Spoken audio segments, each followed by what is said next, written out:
સ્થાનિક સ્વરાજ્યની ચૂંટણીમાં ભરૂચ તાલુકાની પાલેજ 2 બેઠક પર ભાજપના ઉમેદવાર બિનહરીફ વિજેતા થયા છે। ભરૂચ જિલ્લામાં સ્થાનિક સ્વરાજ્યની ચૂંટણીમાં ભાજપને મહત્વપૂર્ણ સફળતા મળી છે। ભરૂચ તાલુકા પંચાયતની પાલેજ 2 બેઠક ઉપર ભાજપના ઉમેદવાર ચારુબેન કૃણાલભાઈ પટેલ બિનહરીફ વિજેતા જાહેર થયા છે। મહત્વની બાબત એ છે કે તેમના વિરોધમાં અન્ય કોઈ ઉમેદવારે ફોર્મ જ નહોતું ભર્યું, જેના કારણે તેઓ બિનહરીફ રીતે ચૂંટાઈ આવ્યા છે। આ જીતને લઈ ભાજપમાં આનંદનો માહોલ જોવા મળી રહ્યો છે।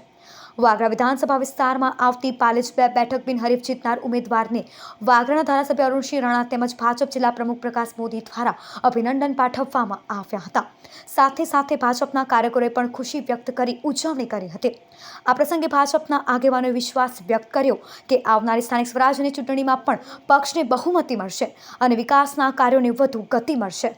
હું ચારુલબેન કુનાલભાઈ પટેલ સ્થાનિક સ્વરાજ્યની ચૂંટણી 2026માં તાલુકા પંચાયત ભરૂચ પાલેજ 2 માંથી ઉમેદવારી કરી હતી, જેમાં હું બિનહરીફ જાહેર થઈ છું।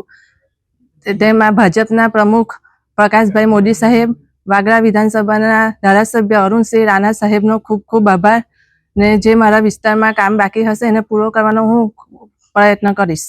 આજે ભરૂચ જિલ્લામાં વાગરા તાલુકા મારા મત વિસ્તારમાં પાલેજ ગામ પાલેજ 2માં મારી ચારુલબેન નો ભવ્ય આજે એમની સામે કોઈ ઉમેદવાર પણ ભરી શક્યા નથી। તેથી એ વિસ્તારની જનતાને હું હૃદયપૂર્વક અભિનંદન આપું અને ભારતીય જનતા પાર્ટીના કાર્યોથી જ આ ભારતીય જનતા પાર્ટી સમગ્ર ગુજરાતમાં ચૂંટણીમાં પણ વિજય રહેશે એ નિશ્ચિત છે। અને મને વિશ્વાસ છે કે મારા વાગરા મત વિસ્તારને જિલ્લાની આખી ટીમ કામ કરી રહી છે ભારતીય જનતા પાર્ટી, ત્યારે સૌનો સાથ સૌનો વિકાસ।